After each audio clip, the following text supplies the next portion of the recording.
Orang-orang yang berbahagia di akhirat bukanlah orang-orang yang hanya datang bawa pahala sholat, datang bawa pahala zakat, datang bawa pahala haji, hanya datang bawa pahala sedekah. Bukan. Orang-orang yang beruntung di akhirat, orang-orang yang kedua matanya dihalalkan oleh Allah untuk memandang wajah indah baginda Sayyidina Muhammad.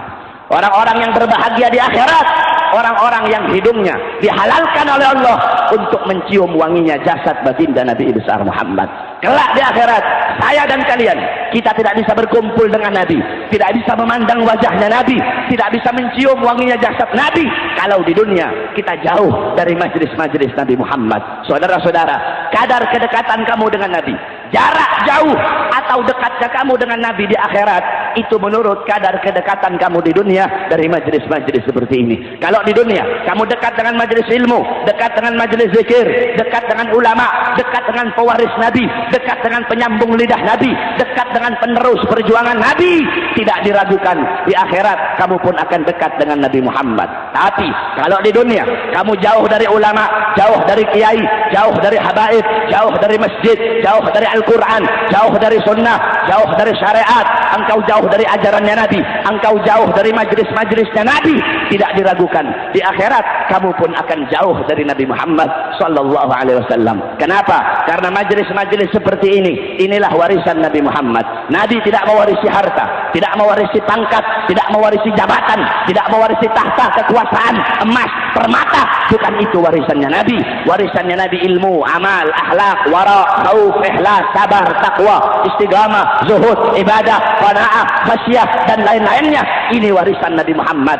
Kamu duduk di sini pada malam hari ini untuk menerima warisannya Nabi Muhammad. Maka setelah kamu mendapatkan warisannya Nabi, adakah warisan yang lebih mulia? Adakah warisan yang lebih bermanfaat? Adakah warisan yang lebih berharga? Adakah warisan yang lebih mahal bagimu selain daripada warisan Nabi? Tidak ada, saudara-saudara. Kalau mau dibandingkan, di luar sana kamu dapat warisan 1 triliun. Duduk di sini mendapatkan ilmunya Nabi Muhammad, warisannya Nabi. 1 huruf daripada ilmunya Nabi yang merupakan warisan Nabi, itu lebih mulia, lebih bermanfaat, lebih mahal, lebih berharga bagimu di dunia dan akhirat daripada warisan di luar sana 1 triliun yang dimana itu hanya akan menyusahkan dan menyulitkan kamu punya hidup di dunia dan akhirat. Oleh karena itu beruntung kita, karena pada malam hari yang mulia ini Allah kumpulkan kita di majlis ini.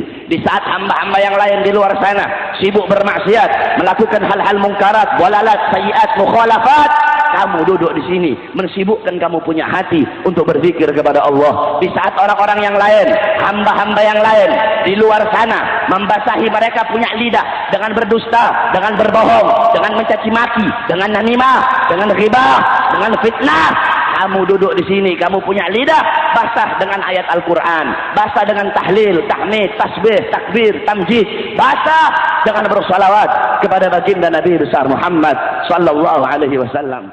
Maka dengan adanya Al-Quran dan dengan adanya Nabi Muhammad sebagai rahmat Allah, maka hendaklah mereka bergembira, hendaklah kita bergembira dengan adanya baginda Nabi besar Muhammad sallallahu alaihi wasallam. Dengan lahirnya Nabi, seluruh alam jagat raya gembira. Penduduk langit, malaikat, ghilman, wildan, bidadari, bintang-bintang, bulan, matahari, penduduk bumi, binatang-binatang yang melata, binatang yang dalam laut, binatang yang dalam sungai, yang dalam air, binatang-binatang yang berada dalam lubang-lubangnya, seluruh binatang, tumbuh-tumbuhan, bahkan keadaan yang tidak bernyawa, batu, bergembira dengan lahirnya Nabi.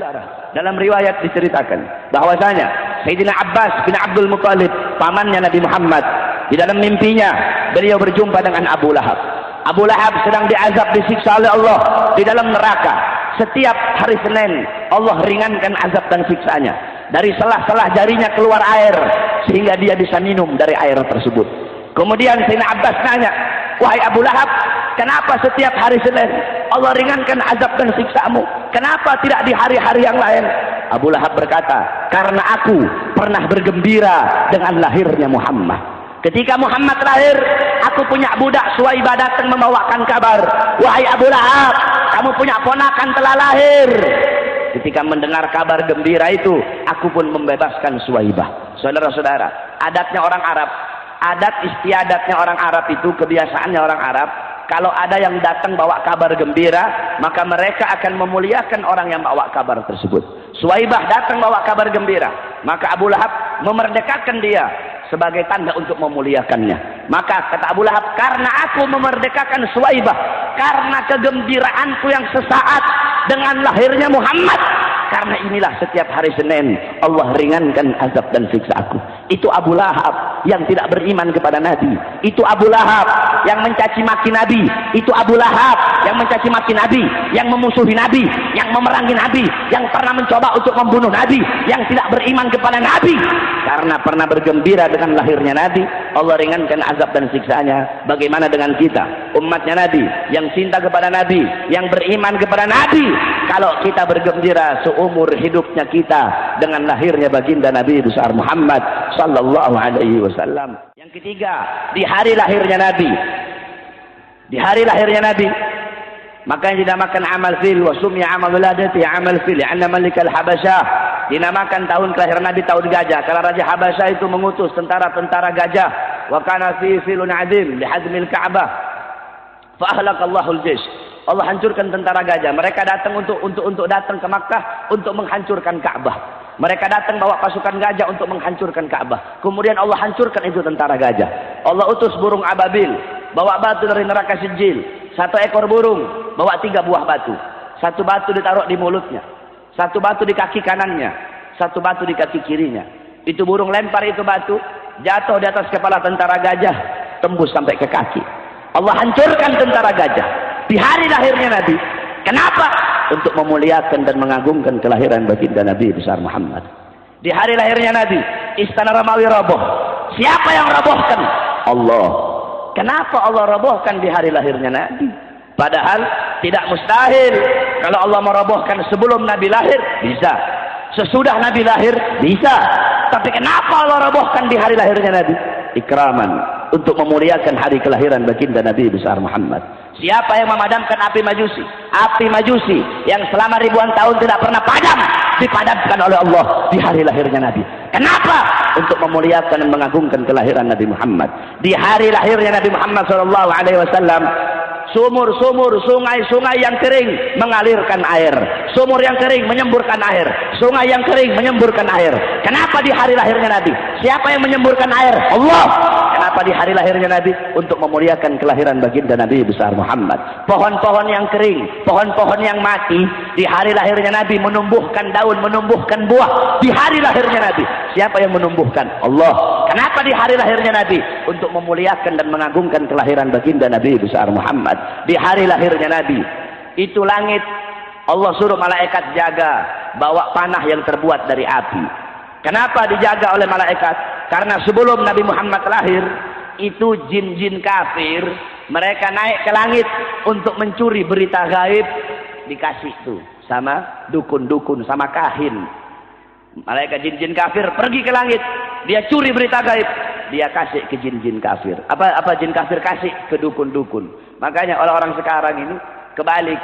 Orang sekarang dukun dibilang kiai, itu orang sekarang itu. Dukun dibilang wali. Dukun, hal-hal yang di luar kebiasaan yang ada sama dukun dibilang keramat. Oh, itu punya keramat tuh. Padahal dukun itu datangnya dia itu dari jin kafir, hal-hal seperti itu. Karena jin kafir mencuri berita gaib dari langit.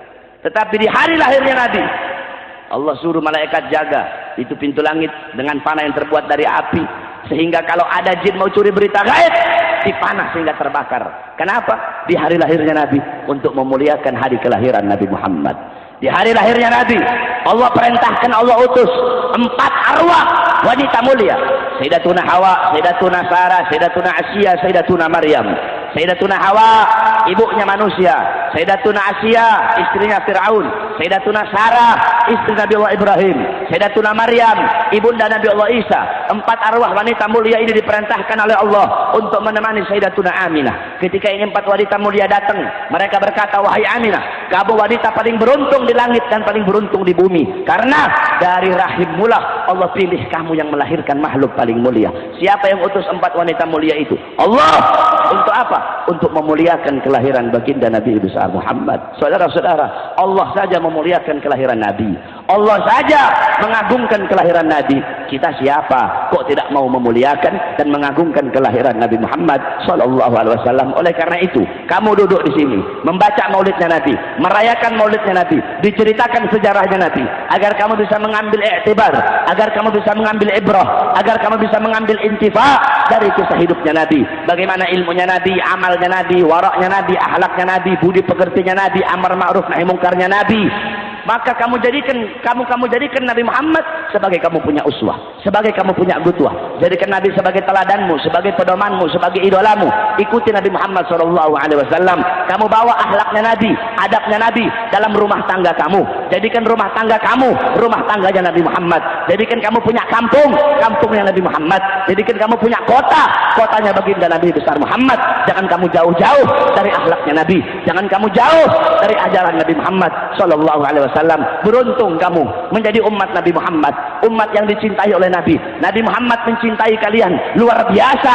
Kecintaannya Nabi kepada kalian lebih-lebih daripada kecintaan bapak ibu kalian kepada kalian, lebih besar daripada kecintaan suami kalian kepada sang istri, istri kalian kepada sang suami. Nabi Muhammad adalah makhluk yang paling cinta kepada kalian. Nabi Muhammad SAW bil mu'minina raufur rahim. Kepada orang-orang yang beriman dia sangat cinta, dia sangat sayang. Nabi Muhammad mencintai kalian sebelum kalian mencintainya, merindukan kalian sebelum kalian merindukannya, mengingat kalian sebelum kalian mengingatnya. Nabi Muhammad seorang makhluk, seorang manusia yang mengorbankan jiwanya, mengorbankan nyawanya, mengorbankan darah dan hartanya demi kalian sebagai umat. Nabi Muhammad seorang manusia yang pernah 3 hari 3 malam kelaparan, 3 hari 3 malam tidak makan, 3 hari 3 malam mengganjal perutnya dengan kerikil, dengan batu, sebongkah batu. Beliau ganjal, beliau punya perut. Kelaparan demi siapa? Kelaparan bukan untuk keluarganya, kelaparan bukan untuk anak cucunya. Beliau kelaparan demi kalian sebagai umat.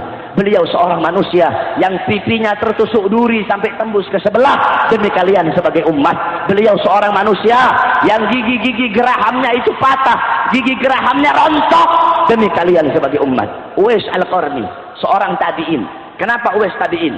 Dia hidup di zamannya Nabi, beriman kepada Nabi, tapi dia tidak pernah berjumpa dengan Nabi, sehingga para ulama mengategorikan dia sebagai tabi'in. Ketika dia mendengar Nabi Muhammad SAW giginya rontok, dia ambil benda tumpul, kemudian dia pukul, dia punya pipi